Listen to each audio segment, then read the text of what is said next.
out mga kalangga, mga ka-insik. Hello, may buntag sa tanan. Did you like my earrings mga kalangga? Oh, see? Wow. And my necklace char. Ito po yung isa sa mga bigay ni auntie mga kalangga. Marami pa po talaga siya. Kasi ito lang.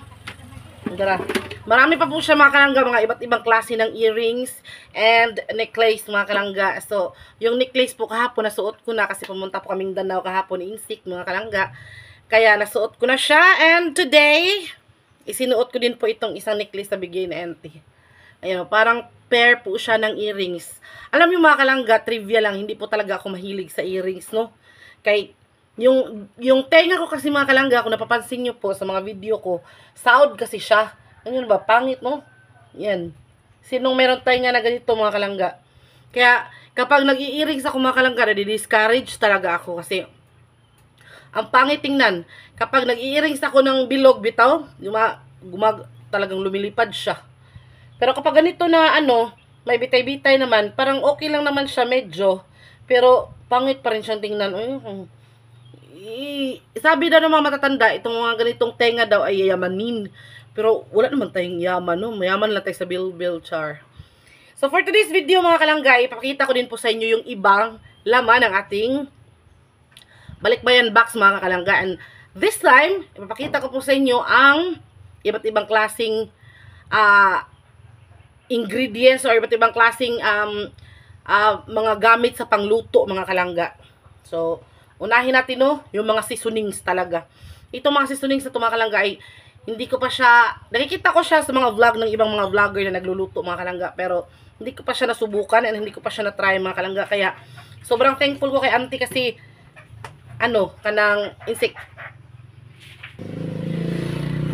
Kaya mga kalangga, sobrang thankful po ako kay auntie talaga kasi pinaparanas niya sa akin yung mga ganito kasi mahilig talaga ako magluto mga kalangga. Kung napapansin niyo po sa mga vlog namin, mahilig po ako magluto. Pero yung mga nakasanayan kong mga kalangga, yung mga gamit ko like seasonings, magic sarap, paminta, at saka asin, yun lang talaga yung kailangan nating yung mga ginagamit natin na para sa atin is yung normal lang na gamit mga kalangga. Pero nag-wish din ako ba na sana minsan subukan ko din yung mga granules na yung iba't ibang klaseng seasonings na pangluto mga kalangga. Kaya sobra talaga akong nagpapasalamat kay auntie kasi talagang pinasubok niya sa akin at talagang binigay niya po sa akin itong mga kalangga, no? So unahin na natin itong ating nag-trending ngayon kasi may nag-comment po kasi na meron po kasi nag-comment, hindi ko na lang babanggitin yung pangalan, tungkol dito sa ating pickle relish mga kalangga. Sweet relish. Yes, pickle relish, sweet relish. Ito mga kalangga. Tapos yung unang commenter ay nagkamali nga. Kaya yung iba nag-comment ng kinorection ba. Pero siguro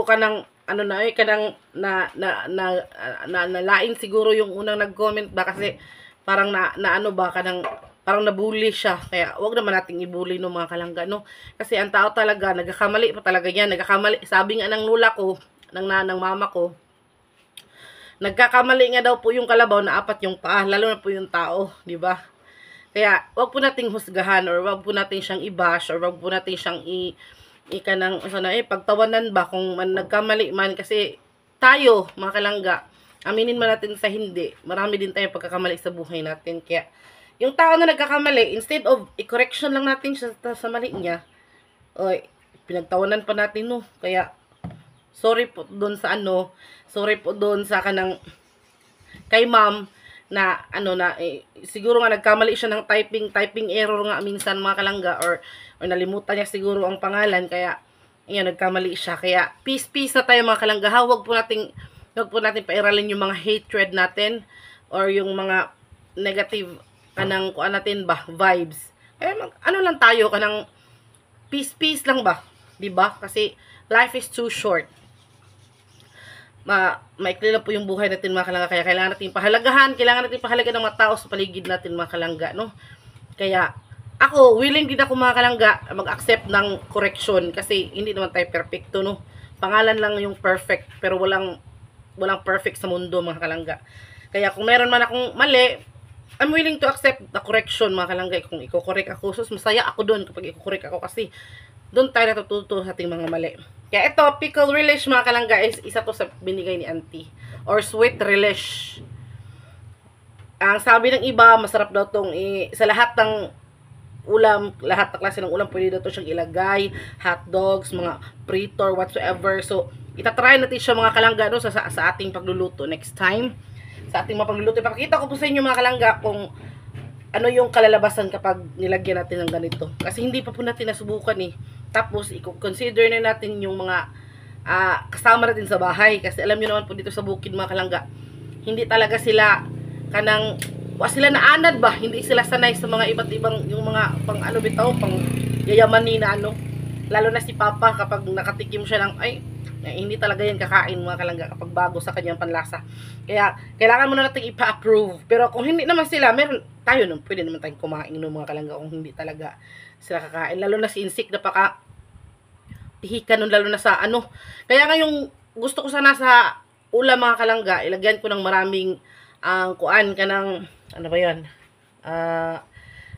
Yung paminta na kuan ba? Durog ba? Yung ground pepper. Yun. Ayaw ni Insik, mga kalangga. Pag natiktikman niya na, para may paminta. Except lang sa adobo. Kasi sa adobo ay talagang may paminta talaga yun. Pero kung iba ba? Kung iba, like for example, inununan, or ano ba yung mga, kuan na lagyan natin ng paminta na pampalasa. Tapos natikman niya, ayaw niya ng paminta na lasa, mga kalangga. Parang na, amoy daw baka, o ano, basta ayaw niya doon, mga kalangga. Kaya papakita ko na sa inyo yung iba, ha. Na-amaze talaga ako dito sa iba, mga kalangga. Okay, alam niyo naman po, no, first time natin, ito, mga kalangga, kahit asin lang siya, mga kalangga, pero seasoning salt siya, mga kalangga, no. Asin ba? Asin. Pero iba siyang klase ng asin. Kasi seasoning siya, may kulay siyang asin na. May iba siyang klase ng asin, mga kalangga. Kaya minsan na natin gamitin to, no. Kaya baka maubos ba. Marami naman siya, mga kalangga, pero marami din naman, mura lang naman yung asin, mga kalangga. Kaya gamitin na natin to kapag yung ulam natin yayamanin ba. Pero yung mga kuan lang, mga pinirito lang, tsaka mga inuunan, tsaka yung regular lang na asin. Tapos ito, mga kalangga, ano ba yun? Style barbecue. Seasoning din sa barbecue, seasoning. Pang barbecue din siya, mga kalangga. At meron din binigay si auntie sa akin, mga kalangga, na barbecue sauce. Dalawa yung barbecue sauce, mga kalangga. Maraming yun. Kaya, sobrang saya ko kasi magba-barbecue tayo, no? Kasi sa mga hindi pa po nakakaalam, malapit na po yung birthday ni Insik. Birthday po ni Insik this coming October 1. October 1st, mga kalangga. Kaya, saktong-sakto itong mga seasonings na ito. Yung barbecue sauce. Try natin mag-barbecue, mga kalangga. Kasi gusto din ni Insik ang barbecue, no? Alam nyo naman yan si Insik, mga kalangga. Meron tayong garlic pepper. Itong garlic pepper, mga kalangga, naririnig ko lang siya sa mga, yun bang mga tituray, mga ganun na mga luto ba? Yun bitong mga chef na mga magaling talagang magluto. Doon ko lang siya narinig. Lagyan natin ng garlic pepper. Garlic and pepper. Ang ganun-ganun. Masubukan na din natin, no? Subukan na natin. Okay. Kuan ba ya? Ay. Bango. Garlic talaga siya and pepper. Bango. Grabe. Uy, Ginoo ko, Lords. Kaya yun, no, mga kalangga, no, thankful talaga ako kay auntie talaga, at pinatry niya sa akin ng mga ganitong para pangluto, mga kalangga. And ito, hindi ko alam to, iodized salt and pepper set. Dalawa siya, mga kalangga. Iodized salt siguro tong puti, tapos pepper yung yung isa, ground pepper. Set siya. Asin at paminta. Siya lang guys. Ganun pa ako magluto. Yung mga, para yung mga, nandun talaga sa luto ng mga chef ba, no? And, most especially, itong ating chopped onion. Chopped onion flakes. Chopped onion, mga kalangga. Kung konti lang yung onion na nalagay mo sa kuan, pwedeng ito yung gamitin mo. Ang bango puro. Onion talaga.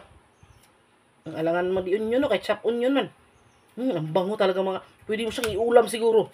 Kasi para siyang, amoy ulamin talaga mga kalangga, no? So, ito siya, ang dami niya mga kalangga. Marami siya mga kalangga. Ito naman, mga ano niya to, mga borlolay sa katawan, mga kalangga. Na, ano kasi to dito na nasama ba? Na isang kuanan ko lang. Ay, pag-ibig. Nakakakilig para soba. See?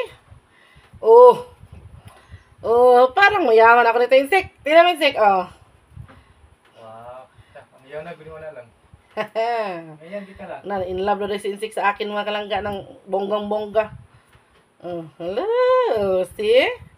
Hello, uy. Dunya naman tayo nito, uy. Baka, sus, Ginoo.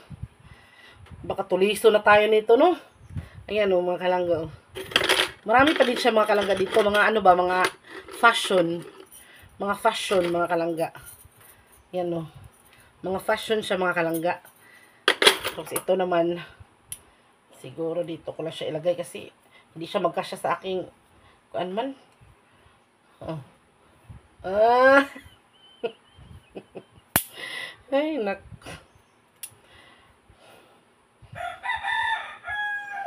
Kailangan ko ikaw. Oh. Ala, di masod. Ang laki kasi ng bukto natin, mga kalangga, no? So, ayan, mga kalangga, no? Nakikita nyo, no? Grabe, talagang napakaswerte. Napaka-bless natin, mga kalangga. Kasi talagang tayo yung napili ni auntie, nabigyan at, bahagihan na kanyang mga blessing, mga kalangga. Kaya, thank you so much po, auntie, sa lahat po ng mga ibinibigay nyo. Hindi lang po ito, mga kalangga. Marami na pong nabigay sa amin si auntie. Sobrang dami na hindi na namin alam at hindi na namin maisa-isa kung ano at kung ilan. Kaya sobrang napaka-thankful po namin, no? Kay auntie. Kasi talagang inisip niya po talaga kami ni Insect, pamilya, papa. Si papa po ay, hala, hindi pa nakainom si papa ng gamot niya. Sabihan mo nga. Tapos, kanang, hindi lang yan, mga kalangga. So, yung pinapakita ko po sa inyo, yung mga set of mga seasonings lang, mga pangluto. Pero yung talagang star of the show, star of the vlog. Uy, gwapa kay, gusto kong earrings, no? Balag, gwapahin ako, no? Balag hindi kayo nagandahan sa akin, mga kalangga. Basta ako, feel ko talaga yung earrings ko. Thank you so much. Kasi, ngayon lang ako nakasuot ng ganito, mga kalangga. Kasi hindi naman talaga ako mahilig sa alahas, no? Kung nakikita nyo po, hindi din ako mahilig magbili-bili ng mga fashion na mga ganito ba. Pero ngayon, hindi ko alam, bakit din pala sa akin ng ganito, no? Kasi, akala ko kasi kapag nagsuot ako nitong mga ganito, para ako mambababoy ba, mamimili ng baboy. Pero maganda naman pala, no? Char. Tapos yung isang kulintas ko, mga kalang, ang ganda din. Yung isang necklace bigay ni auntie. Yung sinuot ko kahapon. So, ito na to, mga langga. Hindi ko na po patatagalin, no? Pakita ko na po sa inyo yung star of the vlog. Ito po talaga yung talagang kumumpleto po ng aking kitchen serye. Ito po talaga yung kumumpleto ng aking kusina, mga kalangga. Aside sa mga binibigay ni auntie na mga ricados para sa kusina at sa mga pangluto ko, mga kalangga, ito po talagang mga gamit na to ang talagang nakakapagpakompleto sa akin, no, mga kalangga.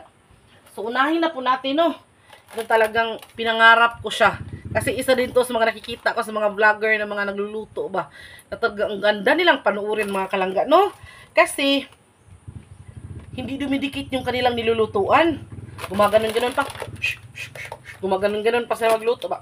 Gumaganon-ganon pa. Ang ganda nilang tingnan kasi nga po, ang ganda na kanilang lutuan, mga kalangga.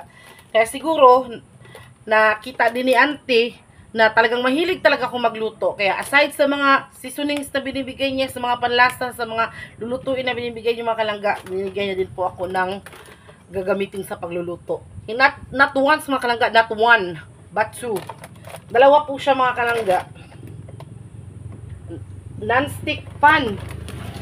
So, kung medyo marami, kung mag-itlog-itlog ka lang ng luto, mga kalangga, pwede din itong maliit. Pero kung medyo mag-adobo-adobo ka ng mga kalangga, itong malaki. Hindi ba? At ang mahal, mga kalangga, nakikita ko sa price, ang mahal po talaga niya. Kung sa peso to, kung sa peso siguro, basta oy, hindi ko lang sasabihin, basta nakikita ko po siya, ang mahal niya. Kaya po, na talagang, na-amaze po ako kasi ginastahan po tayo ni auntie ng ganito kamahal, no? No, grabe talaga ang mahal. Pero hindi lang po ito mga kalangga. 'Di ba? Ito pangluto. Hindi kumpleto ang ating kitchen kung walang plato, 'di ba? Kaya ito mga kalangga, sinabi niya sa akin mga kalangga na bibilihan niya ako ng plato. Pero hindi ko akalain mga kalangga na ito yung plato na bibilihin niya. Siguro, may nakita ko na, ito po mga kalangga, oh. Yan, 4 na piraso po siya mga kalangga na. Ang ganda niya mga kalangga, oy. Siguro pagka kinainan natin to, sa sa pagkainan siguro ang ganda, bonggang-bongga po mga kalangga. Parang yayamanin lang, no? See, ang ganda ng plato. Kasing lapad ng mukha ko mga kalangga. O diba? Ang ganda at favorite color ko din po siya mga kalangga kasi yung color ko is favorite color ko is sky blue and purple. Yan po. Oh. Talaga naman. Oh, ang ganda. Ganda talaga niya mga kalangga. Sa personal talaga ang ganda niya. Pabulaklakin. Pablagyan mo siya ng kanin at ulam. Perfect. Perfect yung mesa mo. Diba? Ang ganda. Kaya po mga kalangga, super thankful po tayo mga kalangga, no? At hindi lang po ito mga kalangga. Talagang kinumpleto ni auntie talaga, no? Kasi, lalo na kasi paparating na yung mama ko mga kalangga. Gusto niya, yung mga gamit namin is magaganda din. Kahit hindi pa tapos ang kusina natin mga kalangga. Kailangan natin ng, gamit tayo babawi. So, ito po yung binigay niya ng mga baso. Yayumanin mga kalangga. Parang kasya dito yung isang talaga, sakto na soft drinks ba? Nako. Dami. Yayamanin, ang laki. Ang laki niya mga kalangga at ang ganda niya. Yung style niya ay nasa loob. Wala sa labas. Plain lang yung nasa labas mga kalangga. Yung nasa loob ay talagang yung style niya. Meron itong 8 piraso. 8 baso mga kalangga. Oh, ang kakapal. Kasing kapal ng silingan. Kasing kapal ng mukha ng silingan. La. Kasya liinsik, oh. Sakto lang, hindi siya parang hugot, hindi siya kuan. Kasyang Parang bagay to sa aking kuan. Masayro ka. Wah, wah, wah. Wow. So, back to our topic mga kalangga. Ito, 8 piraso ng ganito mga kalangga. Laoy, nasuya, nakaayo ba? Parang relo. Oh, sarado yan mga insect. Parang watch. Pero, hindi naman kumpleto ang ating ang ating plato, lutuan, baso, kung walang kubyertos. Kaya, super thankful po talaga ako sa auntie kasi kinumpleto mo siya talaga. O, see? Ito mga kalangga, kumpleto na to. Nasa garapon, meron tayong kitchen knife. O, pang bread knife. Ito, hindi kitchen knife para itong magkaon ka ng baka ba or ka ng karne na magtigas bitaw. Oh, ginaganon pwede din tong pangihaw ng tao. Kasi maano din ngipon ba parang kuan. Oh, tapos may kutsara at saka tinidor mga kalangga. At yung kanyang kutsara ay ang ganda. See? So hindi kapag nawala to mga kalangga, makikita ko to agad kasi walang ibang ganito dito sa amin. Kami lang. 'Di ba? Red at saka blue mga kalangga. Ito red to siya mga kalangga, red. Talagang isang set po talaga siya mga kalangga. Kitchen knife, may teaspoon, kuan baka na kutsarita ba. Grado mo nga. Pakita ko sa kanila yung blue. Ito yung favorite color ko mga kalangga. Itong blue na to ang favorite color ko. Kung ano ba tong ano bang blue ito? Anong klaseng blue ito mga kalangga? Basta itong blue na to ang favorite color ko tsaka purple. Parang kulay ng sanidamit ng stick, no? Ayan. Kompleto din yan mga kalangga. Meron ding bread knife. I know, hindi. Kitchen knife talaga siya. Ano pang kuan din? Pang karne lagi siya. Pero pwede mo siguro to pang bread. Lahat gamit mo. Mga sorry. Mga baga-baga pa no? Baga talaga siya, hindi siya baga-baga. Makapal siya mga kalangga kasing kapal ng silingan. See? Looy, ginuo ko. Looy. Tsaka yung tinidor. Oh, kahit Ang ganda nun, ana ba? luto eh. Ana. Tapos, ante yung bang kanang kung humba ba na? Humba, kanang, ang ba, nalata kayo ba? Pinood. Kit na yun. Kit tagtaman ni. Na. Kaya sobrang thankful po tayo mga kalangga, no? Ito po yung lahat ng mga pang-kitchen, mga kalangga. Meron po doon, hindi ko pa nakikita yung barbecue sauce, yung ketchup, yung mga lulutuin talaga, yung mga lutuin. Ito pinapakita ko po sa inyo, yung mga seasonings to ng ating pagluluto. Yung hindi ko pa talaga nagagamit for ever since. Kaya, super thankful po ako mga kalangga, super happy. Kasi po naranasan po natin yung mga hindi natin naranasan mga kalangga, no? Kaya thankful po talaga kami ni Insik mga kalangga sa inyo po. Kasi po, kung hindi dahil sa inyo, hindi po namin maranasan ang ganito. Kaya, ilalagay ko po siya sa tray, tapos ilalagay natin sa kitchen itong ating mga itong ating mga pangluto. Since, wala naman pong ibang nagluluto dito, kundi ako lang. Kaya, walang ibang gagalaw nito mga kalangga, kundi ako lang. Gagamitin natin ito kapag mga pangyayamanin ang lutuin. Pero pag tinuwa, inununan, yung mga asin lang na regular na asin. Kasi baka maubos, no? Sus, Ginoo, wala namang mga pa kanang malayo para ito pinanggalingan itong mga ito. Kaya ayun po mga kalangga, thank you po talaga sa panonood ng mga video namin ni Insik. Thank you po talaga. Thankful po tayo mga kalangga, no? And thank you po dahil ang ganda ng earrings ko. Diyos ko Lord. So ayun, may nag-comment po kasi, tama po kayo ma'am, may nag-comment po na wag ganun lang na gagamitin mo lang kapag may bisita kasi baka magsisi ako. Kasi pag nawala lang yan, pag nawala yung mga gamit na yan, yung mga bisita lang pala yung Insik? Nakagamit. So kami nga na may-ari, hindi kami nakagamit kasi nga, alam nyo naman tayo mga Pilipino, no? Tinatago-tago natin yung mga gamit, tapos pag may bisita, doon pa lang natin nilalabas. Mali daw yung mga ganun na mindset. Kailangan kahit walang bisita, gamitin pa rin natin para sa sarili natin mga kalangga. Kasi kapag nasira yan, or kapag nabasag yan, or nawala yan, ninakaw yan, at least nagagamit natin, balik na magmahay. Kaysa, nabasag yan, nabasag na lang yung yung maganda kong plato, hindi ko pa nagamit, yung nakakagamit, yung bisita lang. Tama na mindset daw yun, hindi ko po yun kukontrahin. Tama yun mga kalangga. So, sa mga patuloy po na sumusuporta at nanonood sa ating vlog, thank you so much po ulit. At ulitin ko po mga kalangga, hindi po ako nagsasawang magpasalamat po sa inyong lahat sa patuloy na panonood ng aming vlog. Kahit napaka-simple at napaka-feeling ko lang kwenta yung vlog namin, talagang tinatangkilik at pinapanood nyo. And please don't skip ads mga kalangga. And thank you so much po ulit kay Auntie, kasi siya yung nagbigay ng cellphone na to na ginagamit na namin ngayon sa pag-vlog. Thank you very, very many po, kasi sakto-sakto po yung binigay nyo na nasira po talaga yung cellphone ni Insik, talagang blackout po siya. Kaya blessing in this guys, manunumating po yung pinadala nyo po talaga sa amin. Kaya thank you very much, and huwag niyo po kalimutan bisitahin ang aming Facebook page. Pumunta po kayo sa Facebook apps nyo at i-search nyo ang Langga Insik Vlog. Yung aming profile po dito sa YouTube natin ay ganun pa rin po ang profile picture natin doon sa ating Facebook page, Langga Insik Vlog pa rin. Kaya please po, kahit wala pong kung nakikita nyo pa na wala pa pong laman ng ating Facebook page, pwede na po kayo dong mag-follow.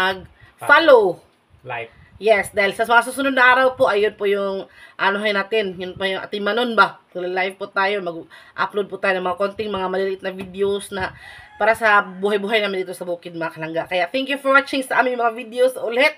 And sana po wag pa kayong magsawa at patuloy pa rin pa kayo nanood. Thank you very much hanggang sa susunod. And thank you. And see you in our next videos. Bye-bye. Bye-bye. Love you. Bye-bye.